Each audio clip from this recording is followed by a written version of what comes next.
Communist party میں ہو سکتا ہے کہ شودر اونچا ہو اور برہمن نیچا رہ جائے، اس لیے کہ اس کو تو انقلاب لانے کے لیے جمع ہوئے نا. اس میں اونچ اور نیچ اس سے طے ہوگی کہ کس نے کتنی قربانی دی، کون کتنا ایثار کر رہا ہے، کون کتنی محنت کر رہا ہے. کوئی اور نسل نسب، کوئی اور دولت، کوئی اور پس منظر، یہ اس کے اندر فیصلہ کن نہیں ہوگا. تیسرا سٹیپ کیا ہے؟ تربیت، ٹریننگ. اس میں ایک بات نوٹ کر لیجئے، ٹریننگ ہوگی انقلاب کی نوعیت کے مطابق. خالص مادی انقلاب لانا ہے تو مادی تربیت کافی ہے، اور انقلاب ایسا لانا ہے کہ جس کے اخلاقی اور روحانی اقدار بھی ہیں، تو اگر وہ انقلابی جماعت کے کارکنوں میں وہ اوصاف نہیں ہوں گے تو انقلاب میں کہاں سے آ جائیں گے؟ دو چار کی طرح کی بات. یہ تین سٹیپس جو ہیں، اس سے کیا چیز وجود میں آئے گی؟ ایک انقلابی جماعت.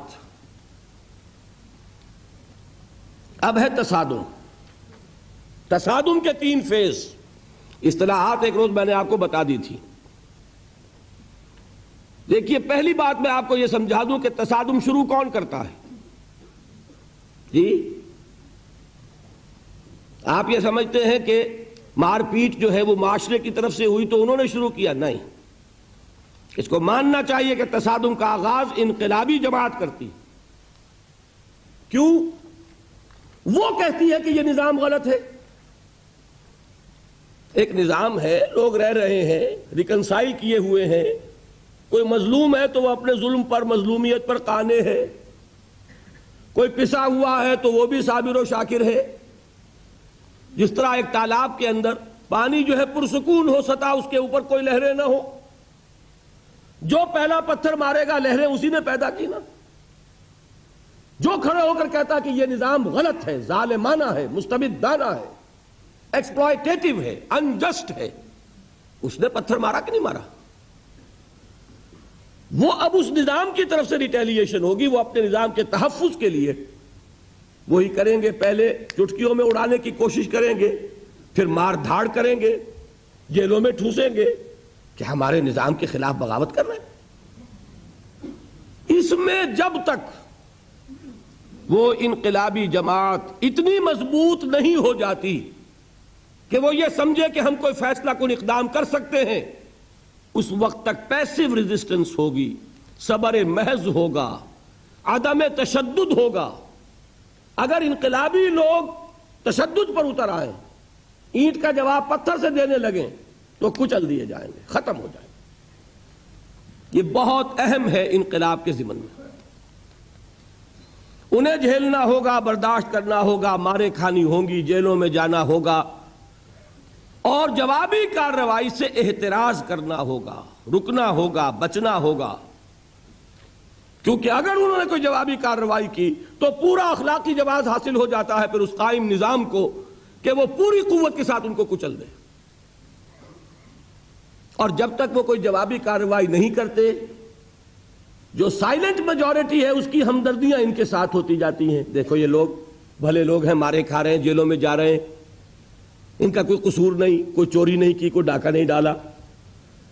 ہاں ایک نظریہ ہے، اس کو مانتے. انہوں نے خلوص سے یہ سمجھا ہے کہ یہی نظریہ برحق ہے، اس پر انہیں مارا جا رہا ہے. تو اندر ہی اندر وہ سائلنٹ میجورٹی جو ہے اس کی ہمدردیاں اس کے ساتھ ہوتی ہیں.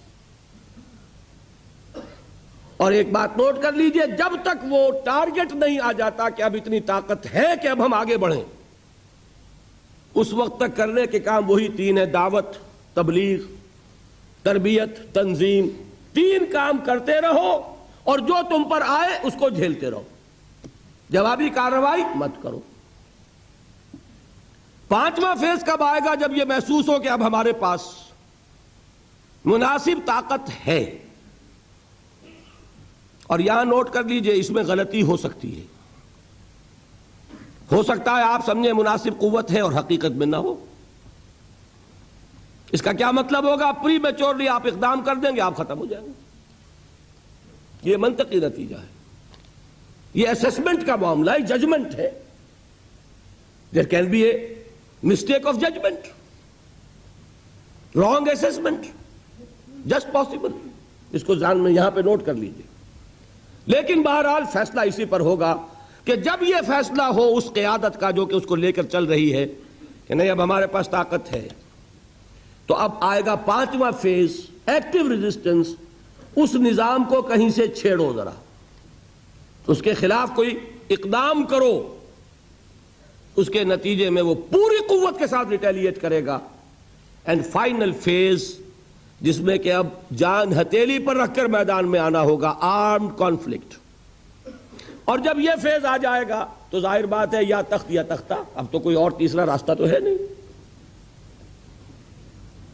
سمجھ میں آئے یہ 6 فیز؟ اگر مناسب تربیت کے بعد اقدام کیا گیا ہے، تیاری کافی تھی، تعداد کافی تھی، ٹریننگ ٹھیک تھی، نظم صحیح تھا، ڈسپلن صحیح تھا، کامیابی ہو جائے گی. کہیں بھی رکھنا ہے ناکام ہو جائے گی. 7واں فیز اس میں اور ایڈ کر لیجئے. ایک ملک میں انقلاب کی تکمیل کے بعد پھر ہوتا ہے اس کی ایکسٹینشن کا معاملہ.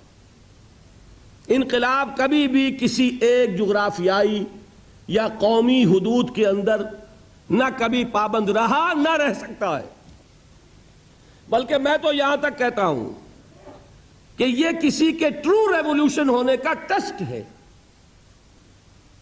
اگر اس کی توسیع نہیں ہوئی تو معلوم ہوگا کہ سوڈو ریولوشن تھا، ریئل ریولوشن، ٹرو ریولوشن نہیں تھا، حقیقی ریولوشن نہیں تھا، ظاہری ریولوشن تھا.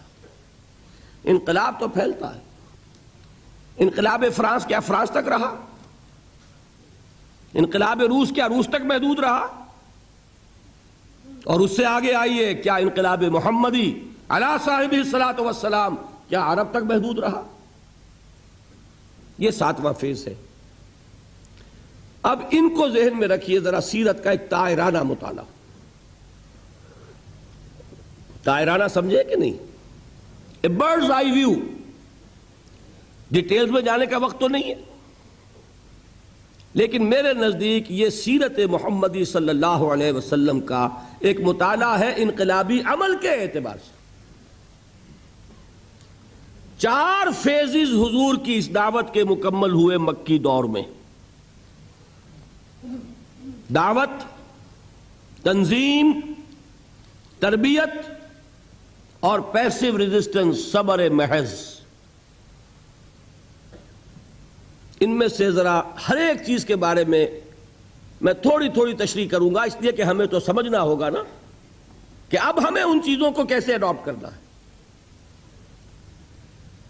میں آج سوچ رہا تھا کہ ایمانیات ثلاثہ جو میں نے آپ کو گنوائے تھے، ایک عجیب حسین ترتیب ہے. ان تینوں کا ایک ایک کا تعلق ہے ایک ایک مرحلے سے. سمجھانے کے لیے کہہ رہا ہوں. دعوت کی اصل بنیاد کیا ہے؟ توحید. لیکن توحید کے کون سے پہلو؟ ایک ہے توحید صرف عقیدے کی توحید، ذات و صفات کے بارے میں. ایک ہے توحید کے وہ نتائج کہ جو اجتماعی زندگی میں نکلتے ہیں. توحید ہی کا ایک نتیجہ یہ ہے کہ ایک خالق ہے سب کا. کوئی بڑا خدا ہوتا، اس کا پیدا کیا انسان اونچا ہوتا. کوئی چھوٹا خدا ہوتا، اس کا پیدا کردہ انسان چھوٹا ہوتا. ایک اللہ، ایک خالق، تمام انسان مساوی ہے، کوئی اونچا نہیں، کوئی نیچا نہیں. لا فضل لعربی علی عجمی ولا لعجمی علی عربی ولا لاحمر علی اسود ولا لاسود علی احمر الا بالتقوی کلکم بنو آدم وآدم من تراب. یہ میں بیان کر چکا ہوں ایچ جی ویلز کا تبصرہ ان حضور صلی اللہ علیہ وسلم کے حجۃ الوداع کے خطبے کے ان الفاظ پر. قرآن مجید کی آیت آج بھی آپ نے عشاء کی نماز میں سنی. یا ایھا الناس انا خلقناکم من ذکر و انثی وجعلناکم شعوبا وقبائل لتعارفوا ان اکرمکم عند اللہ اتقاکم. یہ ایک انقلابی نعرہ ہے. اس کی انقلابیت کا تصور کرنا ہو تو جائیے ہندوستان میں، کہہ کے دیکھیے کہ سب انسان برابر ہیں. یہ گجرات میں کتنی مرتبہ فسادات ہو چکے ہیں. کس بات پر کہ نیچ ذات کے ہندوؤں کے لیے کچھ سیٹیں معین کر دی گئیں کالج کے اندر، اونچی ذات کے لوگوں نے جو کچھ کیا ہے وہ آپ کے علم میں ہوگا، پوری بستیاں جلا ڈالی۔ وہ ماننے کو تیار ہے کہ انسان مساوی ہے؟ کبھی برہمن مان لے گا، کبھی کھشتری مان لے گا؟ اور اس کا اگر دیکھنا ہو کہنے کو وہ ڈیموکریسیز ہیں، اور واقعی یہ کانسٹیٹیوشنل لیول پر ڈیموکریسی ہے، لیکن دلوں کی دنیا کو صرف ایمان بدل سکتا ہے اور کوئی شے نہیں بدل سکتی، کوئی قانون کوئی دستور نہیں بدل سکتا۔ امریکہ میں جا کے دیکھ لیجئے، 200 برس ہو گئے ہیں اس چمڑی کی رنگت کے فرق کو ختم کرنے کی کوشش کرتے ہوئے، کیا کامیابی ہو سکی؟ جان لیجئے یہ بہت بڑا انقلابی نعرہ ہے۔ ہماری بڑی مجرمانہ غفلت رہی ہے کہ ہندوستان جیسی سرزمین میں ہم نے کم سے کم 600 برس تک تو پورے ہند پر حکومت کی ہے، لیکن ہم نے وہاں کے ان گرے پڑے طبقات کو بھی اسلام کی دعوت نہیں دی۔